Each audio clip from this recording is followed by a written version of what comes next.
I know. It's pretty surreal for me too, but I'm here. I'm alive. And I get to do some of the things that I've always wanted to do. Now I just have a bigger reason for doing it. I love spending time with my kids.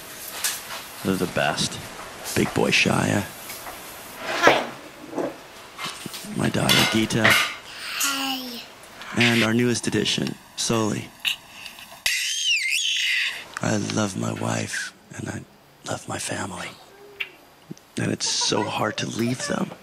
But I gotta go and do this because I got to stay a little longer.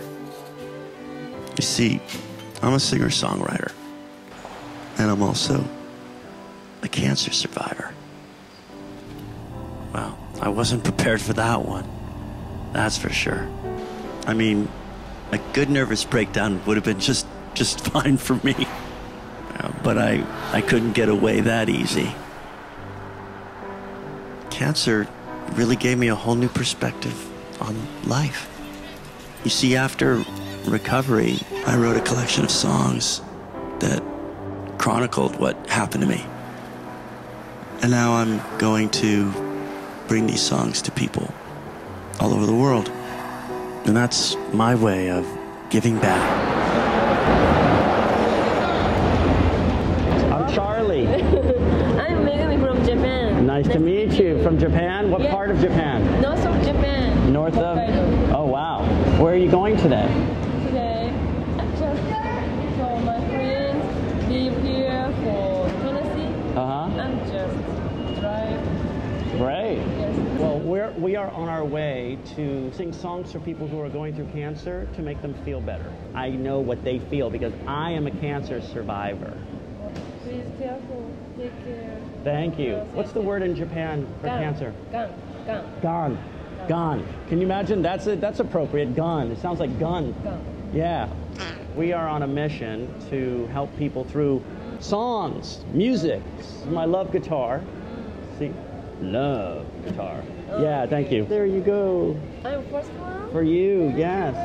Thank you. Bring it to Japan. All right. And you can copy it and give it to people who need to feel better. Thank you very much. You're very welcome. It's nice to meet you. Nice to meet you too. This is my new co-host here. Take care. We'll see you next time. Thank you. Well, come on in, sit down, she said. Have you ever seen this bed? Well, no, it's really strange. It looks like a space-age dream.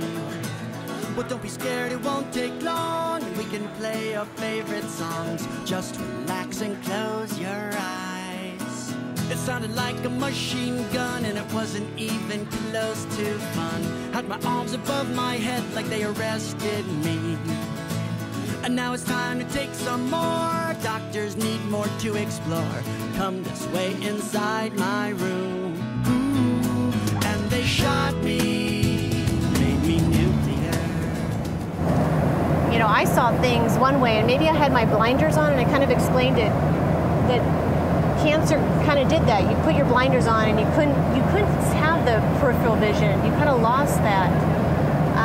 And so I would see things when we were at the hospital, and we would be talking during the family counseling sessions, and the kids would say, well, this and this happened. I'm like, really?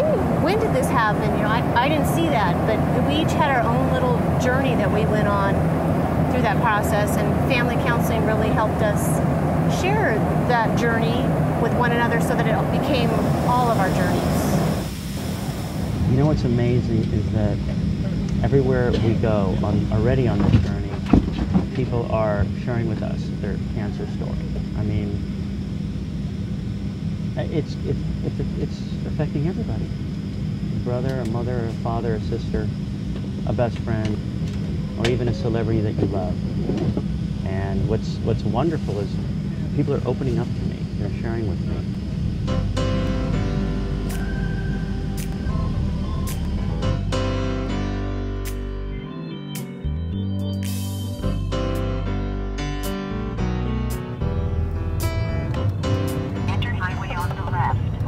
I-5 north. Thank you, ma'am. I appreciate the advice.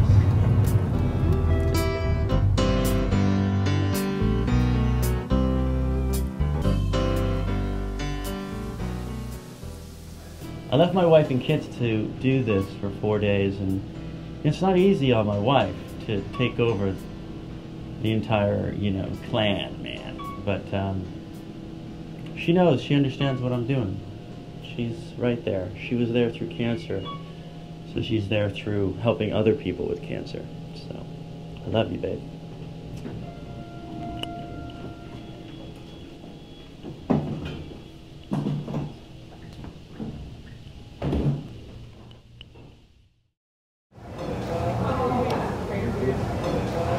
I'm only able to chew on one side of my mouth. Well, the prosthetic that they gave me, the replacement, it hinges onto the only teeth I have left on the upper jaw.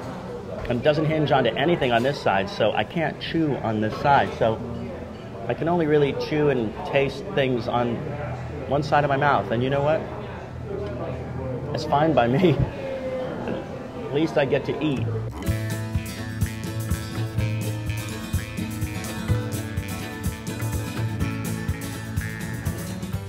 At the Fred Hutchinson Cancer Research Center in Seattle, their mission statement is to eradicate cancer and all life-threatening diseases from the planet.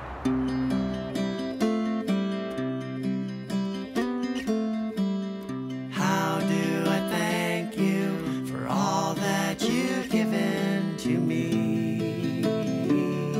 So grateful to be. And how do I show you my gratitude towards you for standing? My uncle was cut down in the prime of his life.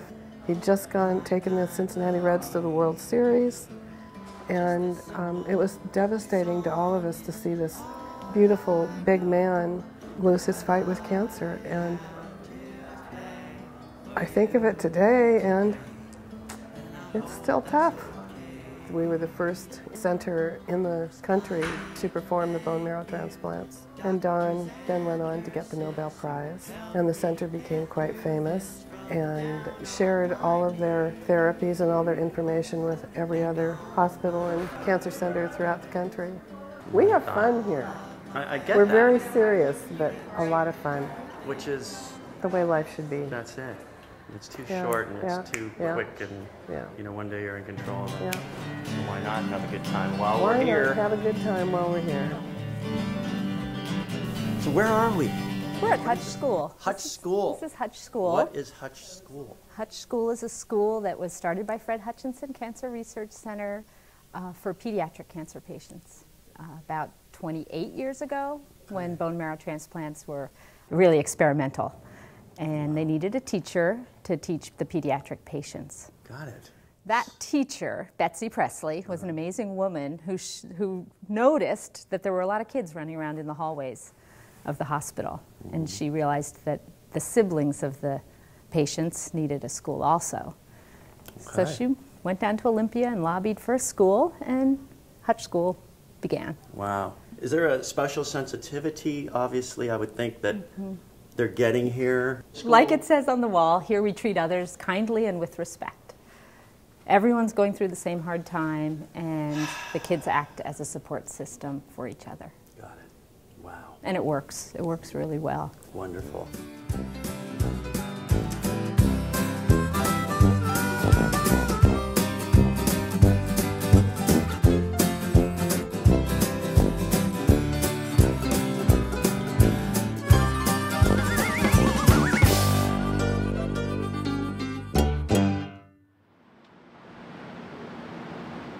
Right before my surgery, my doctor told me I may never sing again. And, well, I'm singing better than I ever have before. I'm just afraid that maybe my replacement jaw might fly out and hit somebody in the front row during a performance. I'd love you all to sing along. So here are the lyrics. It goes, oh, let's make the best of it now. Ready? Oh, let's make the best of it now. Hey, you're pretty good. That's pretty good. Okay, you'll know where it comes in. Ready? Did you know the sun could shine one day and everything on earth could melt away? All the oceans rise above the land, well, taking every woman, every man. Here it comes. Oh, let's make the best of it now. Should we try a cappella? Ready? Oh, oh, let's make the best of it now. Yeah.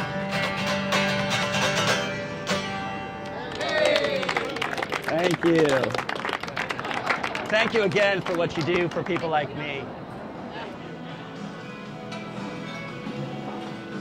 If I may be personal for a moment about your connection to this cancer thing. Right, yeah. Who's going through that? Well, my in your life dad's been dealing with a form of colon cancer for a couple of years now. I mean, I know this is one of those things that people face in life, and I just looked at it, you know, with a good a vision for the outcome as possible. And so, you know, I'll be there to support him, and he'll keep fighting. You know, hopefully there's more of a desensitization, if that's a word, that towards the topic of cancer in this culture right now, because there's so many people that seem to have the illness that hopefully as a society we can sort of, you know, talk more about it and express ourselves in a way, and hopefully, you know, make these people feel more comfortable to help them overcome what they're dealing with. What would you say your mission statement is on the planet Earth, my friend?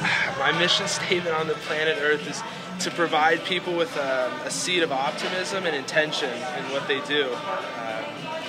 Hopefully by having an optimistic vision and intention in your daily activities, your life will unfold in a way that hopefully will be better for yourself and for the environment and other beings. So, yeah, I appreciate what you're doing. Right in on that. Yeah, thank you. Right on, man. Good, we're here to play rock and roll. I always remember what my first artistic director for the show that I did in Santa Monica told me every time I'm getting ready to go out there. He said, why? Ask yourself why you do what you do. Then go out there and do that. And they shot me, made me nuclear. And they told me it would make me go, whoa. They proudly radiated me, because they want to see right through my bones. I had an osteosarcoma of the upper maxillary, which is bone cancer in my upper jaw. When you got something as rare as that, well, who's going to treat that? If only a few people. So am I going to fly to Germany, because I know they've got like a lot of things going on. We're going to go to Australia, wherever I got to go. Turns out it's in my backyard. It's in Los Angeles. The freaky thing was that when I called the office, they're like, hello, Dr. Forscher's office. I'm like, hi, I need to see Dr. Forscher. Well, he's at a funeral right now. The doctor, I gotta find the doctor. Where are we going? We're driving around with our heads cut off. Where am I to go now that I know I'm in trouble? Well, do you have a name? Someone from the Bible, someone you can trust with years of admiration. Well, there's not too many hands can do this operation. Tell me who. I wanna know who is highly regarded. Tell me who. I want to know who. Know where this started. Do you know Dr. O when he came into the room? I just don't know what I'm gonna do. They tell me things I can't believe it's true. That if I want a better chance to live, I've got to follow the advice they give. 'Cause they say the situation can be dire. This may have spread just like a forest fire. So 20 rounds of chemotherapy, that is the answer that they have for me. Is it the only way, the only way to stop those cells inside that threaten me, so I can be there for my family? Oh man, it's so surreal to me, surreal to me, the life we've got. 'Cause one day you are in control, then suddenly you're not. I think it's always inspirational and interesting to hear someone's personal story, and to have it performed in such a way is very unique. I've never seen anything like it. I've had relatives that have passed away with cancer, and so I wanted to find out more about it, and he gave a real good presentation. I really enjoyed the program. He says he wants people to feel liberated, and I do. I mean, I feel like tomorrow I'm ready to attack the world again, and with all the different issues and challenges that I have, from a very positive perspective. And it's just going to make me. It made me feel good. Well, I'm just checking the emails this morning, and we get this letter from Uday Megumi. Uday Megumi writes, "Hi, Charlie. How was your flight? I'm Megumi from Japan. We met at the LA airport. Do you remember me? I'm the first person that you gave a CD to. I think you have a special job. I'm sure you encourage a lot of people who have cancer in the world. You also heal people. Please take care of your health, for someone is waiting for your visit. I'll be waiting for you in Japan too. Megumi." Yeah, well, there you go. I guess we're going to Japan. We've been invited, officially invited now. Do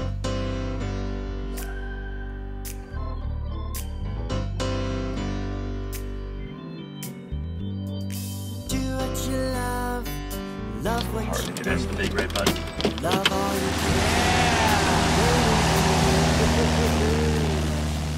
I went on this 5-day seminar in Santa Barbara where it was all about positive mental attitude, transforming your mind into a fully positive state. And most of the people who came to this were people going through cancer. I came out of that 5 days with this incredible amount of positive energy. And so I went back to my support group, and they kicked me out because I was way too positive. Do what you love, Sounds love fun, what you do. right? Love all you can. I'm waiting for you to do what you love. There's no other way. And don't be afraid. Just take every day. Do what you love. Do what you love.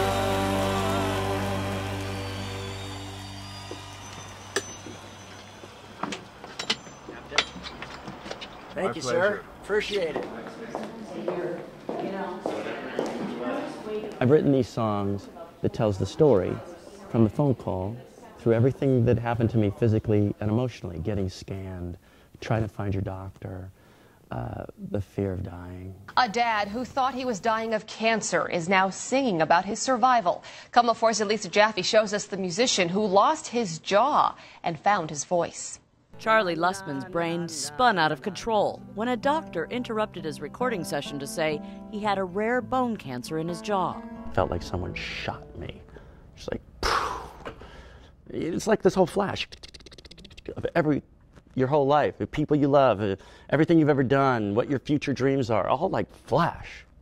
His initial thought, why me, quickly flipped. Why not me?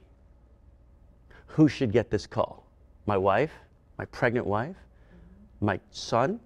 My dad or mom? Surgeons sawed off Lussman's upper jaw, replacing it with a prosthetic, giving him a voice. And I swear it was so bizarre when I opened up my eyes, I couldn't say anything to anyone, 'cause my jaw was closed from what they'd done. He's now singing to patients at Fred Hutchinson Cancer Research Center, taking his songs to scores of cancer centers around the country. To get the message out that you can overcome a difficult life obstacle, whatever that is. Lussman says he feels healthier than ever before and plans to spread the word around the world that if he can kick cancer, anyone can rise above rough spells. Oh, let's make the best of it now.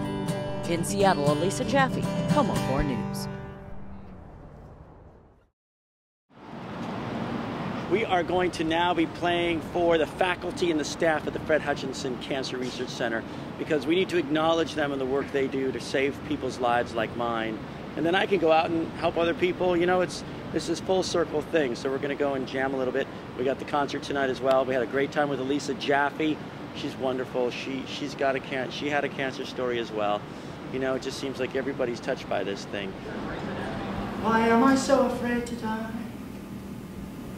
Well, I don't have an easy answer to. Something everyone will have to do. Me and you. And why am I so afraid to go? Well, I don't know where I am going to. And when I think about it, I get so scared about it. Because I fear what I don't know. Are you afraid?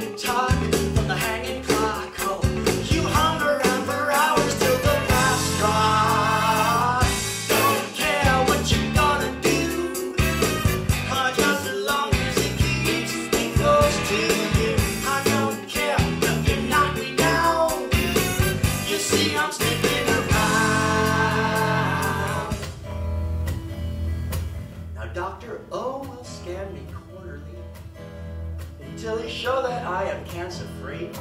Back to the hospital and wait in line so he can nuke my body one more time. But I can't complain of what they've done to me. No, no, 'cause I'm still around. I've got some extra time to be. Oh, somebody new, brand new, somebody new.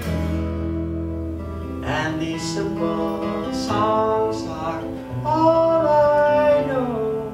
And what I have to give this world today. And I hope it's okay.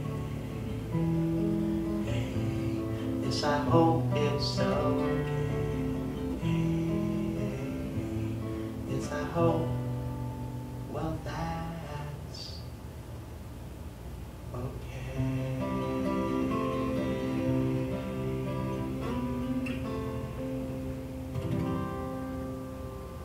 I came really open, not really expecting, not knowing really what to expect. I came to find out. And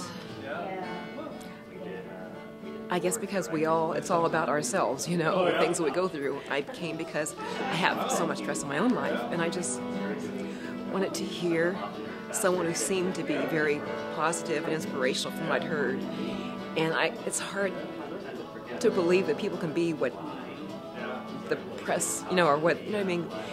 People are pumped up to be more than you get. And I kind of like, wow, he's so much more than I expected even. Really real, genuine, authentic, and it just moved me greatly because... Thank you, I'll see you tonight. Yes, great show. Just, we can all flip it around, and that's what I'll take from this, is that we can change the way we look at things and step outside ourselves and just, if he can get through that, oh my gosh.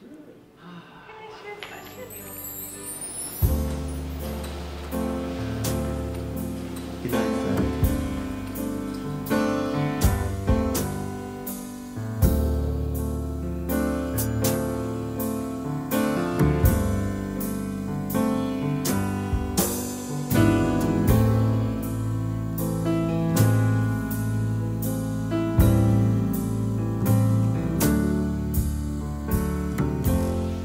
My voice is a little tired. I mean, I've sung songs all week, kind of back to back, day after day.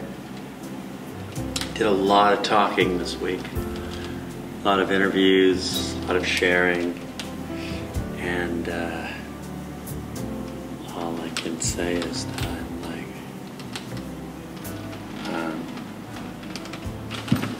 tired.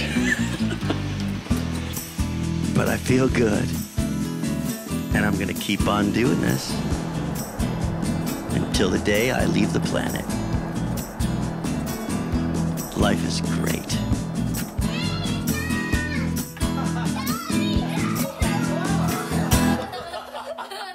But I can't complain what they've done to me, 'cause I'm still around and got some extra time to be somebody new.